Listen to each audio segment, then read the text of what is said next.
Hey everyone, thought I'd do a little check-in today regarding my health. I have actually gone to the doctor today, my internist. I'm really great. I'm really blessed to have actually four doctors. I have an internist who I saw today and a functional medicine doctor, which I haven't really seen in a while, but I'm in communication with him, and a liver specialist for the autoimmune hepatitis. So I have some really positive news. I went for my yearly lab work for my yearly physical, which is what I had today, and which included pretty much everything else I get done for the liver specialist and a little bit more. So the really great news is that my liver enzymes are all totally within normal limits now. So I'm taking a bile salt that my liver specialist has prescribed, ursodiol. I take that twice a day. So I generally take that in the morning and in the evening.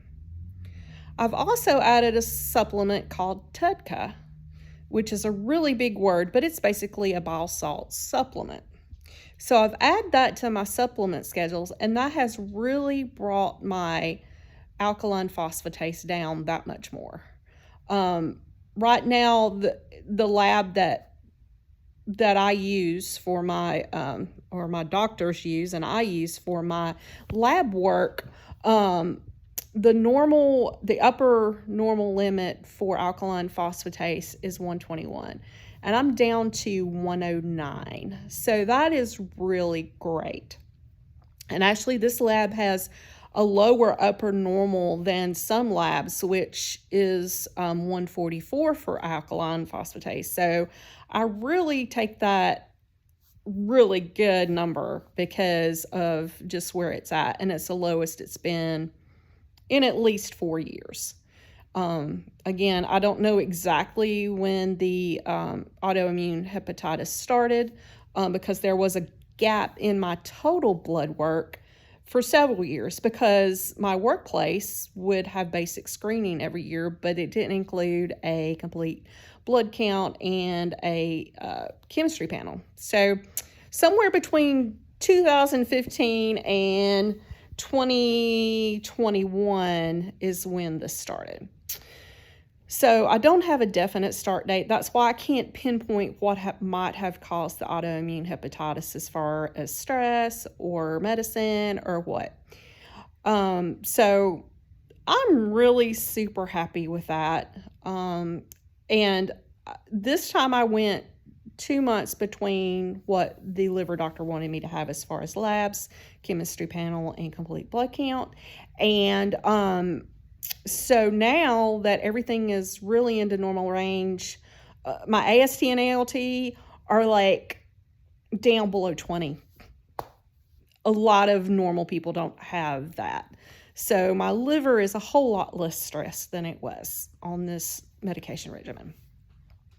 So again, really, really happy. So I don't have to go back for any lab work now for 4 months. So I won't go back until around the 1st of May, thereabouts. So really, really excited. And my liver doctor doesn't want to see me yet. He said at 4 months that he would evaluate where my blood was, and he may only want to see me once every 6 months. So I'll probably be close to needing to see him again, but he's going to make that determination once he sees my next round of blood work in 4 months.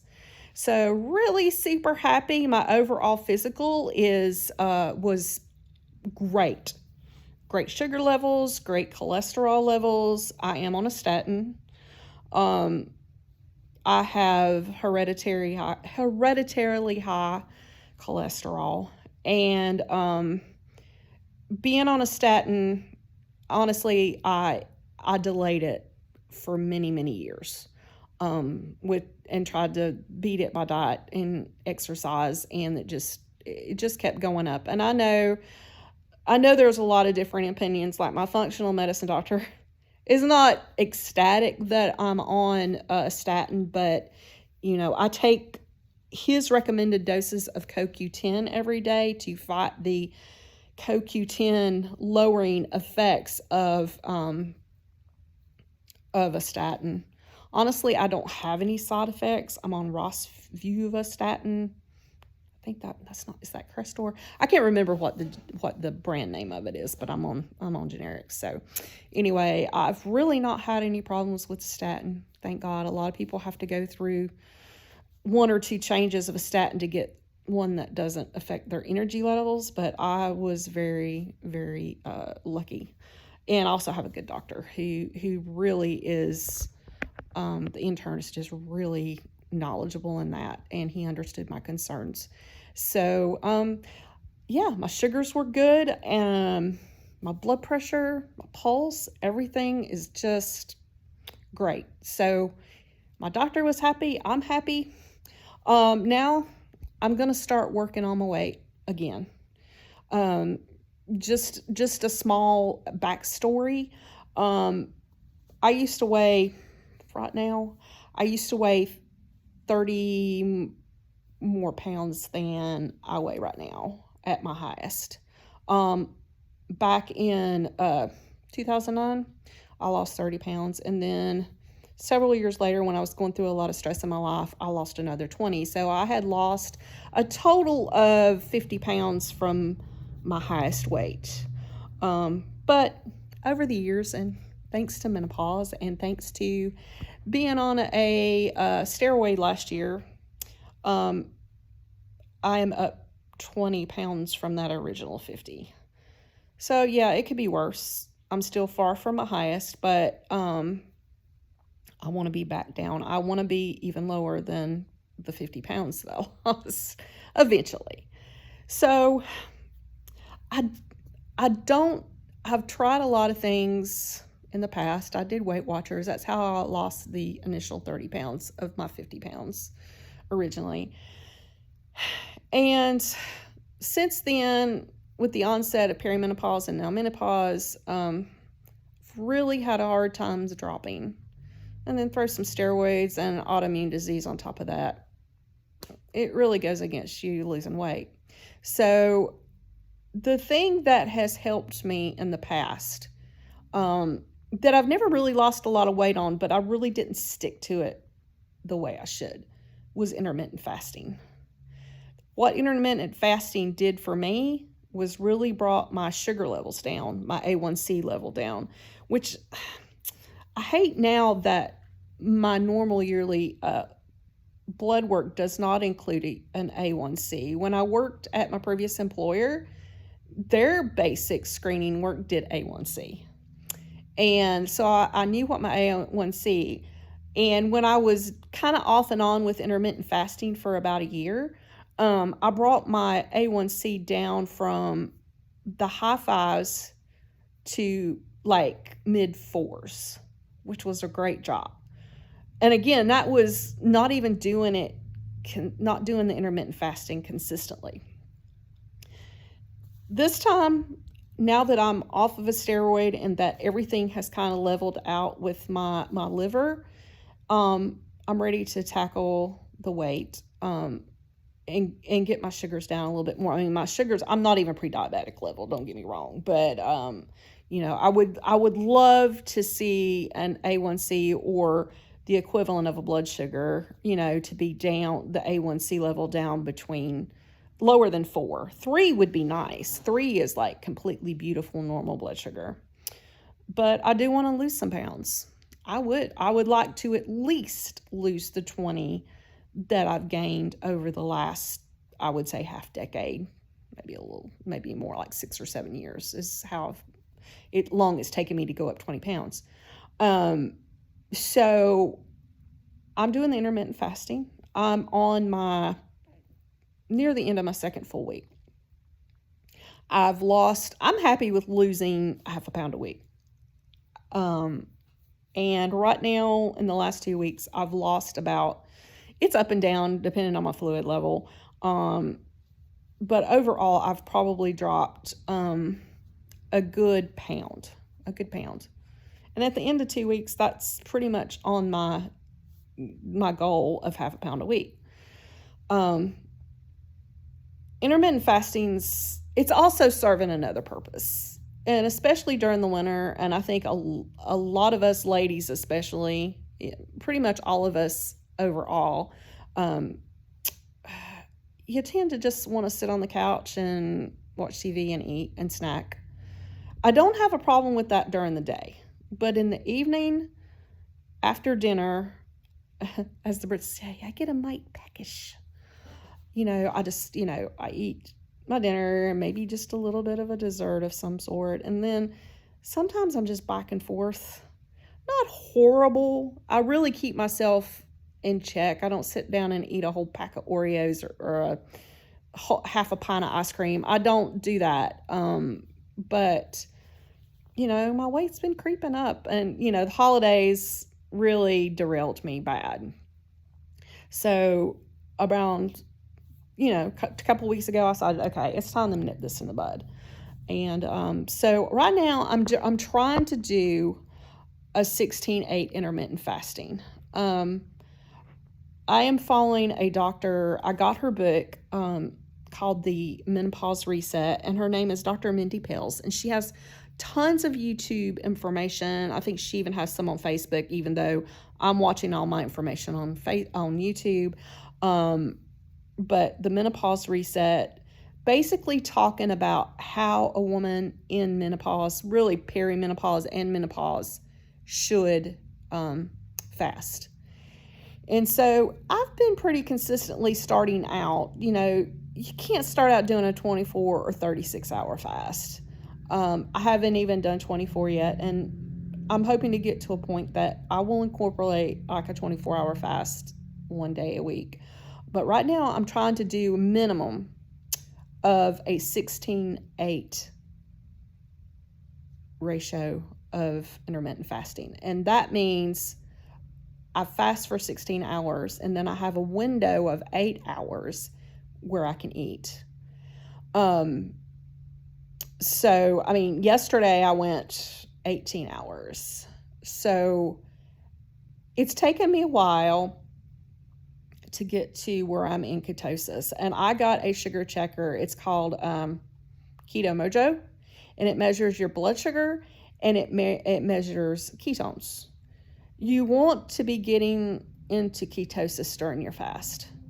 Well, with 16-8, and again, it takes your body a while to adjust. If you're expecting to go into ketosis the first day you fast, not going to happen, because your body has sugar stores in your liver and in your muscles and even in your brain that the good Lord or nature, however you want to say it, it's not like once your blood sugar goes down from eating that you have no blood sugar in your system.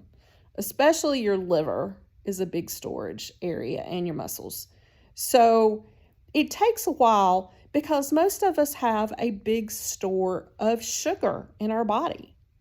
So it takes a while for you to use up your sugar stores in your body, and you don't ever completely deplete them, because once you eat again, even on intermittent fasting, if you eat more sugar than what you need, you're going to get, which most of us do in any meal, if you eat any carbs, you're still going to get some in storage. So it's not dangerous to fast.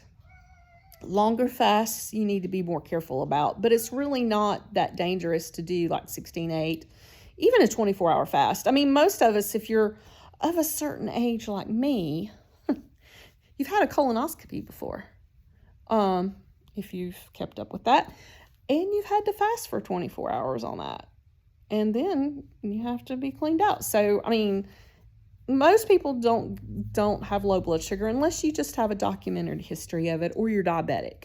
If you're diabetic, you need to talk to your doctor before you do intermittent fasting, because especially if you're on medication, because you could get to a hypoglycemic state if you're on medication. So that's a caveat. And I'm not a doctor. I have a background in medicine, not clinical, but anyway, I know some, but I am not a doctor. So probably it's really wise to talk to your doctor before you start this. But if you're a normal, healthy person, you're probably not going to have any problems. So, the key is, it's like to not start out on this crazy fast. I mean, try at first to at least go 12 hours without eating. And I go from dinner to lunch. I'm right now at the end of my fasting window. I'll be eating pretty soon. But you don't even have to start out with that long. Just try to be done eating, depending on when you get up in the morning, to allow for a 12-hour. And then if it's really difficult for you to get on a bang and you don't feel like you could go 14 or 16 hours at first, just add an hour every day until you're up to at least 16.